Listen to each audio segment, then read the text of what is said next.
بسم اللہ الرحمن الرحیم۔ اب یہ آیت نمبر 133 ہے کہ اس میں یعقوب علیہ السلام کی وفات کا ہے کہ بھلا جس وقت یعقوب وفات پانے لگے تو تم اس وقت موجود تھے جب انہوں نے اپنے بیٹوں سے پوچھا کہ میرے بعد تم کس کی عبادت کرو گے، تو انہوں نے کہا کہ آپ کے معبود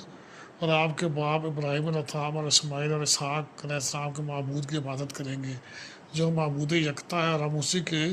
فرمان بردار ہیں، اسی کا حکم ماننے والے ہیں۔ تو اللہ تعالیٰ کی ذات جو ہے، اللہ تعالیٰ ہم سب کا خاتمہ بالایمان فرمائے۔ تو حضرت عطا جو اپنے ایک مشہور مفسر ہے، حضرت عطا، انہوں نے یہ فرمایا کہ جب بھی کسی پیغمبر کی موت قریب آتی ہے تو موت سے پہلے اللہ تعالیٰ انہیں زندگی اور موت میں اختیار عطا فرماتا ہے کہ دنیا میں رہو یا عالم بقا میں چلو۔ تو انبیاء جو ہے اپنے اللہ تعالیٰ سے ملنے کو ترجیح دیتے ہیں، جیسے نبی کریم صلی اللہ علیہ وسلم کو بھی اختیار دیا گیا تھا۔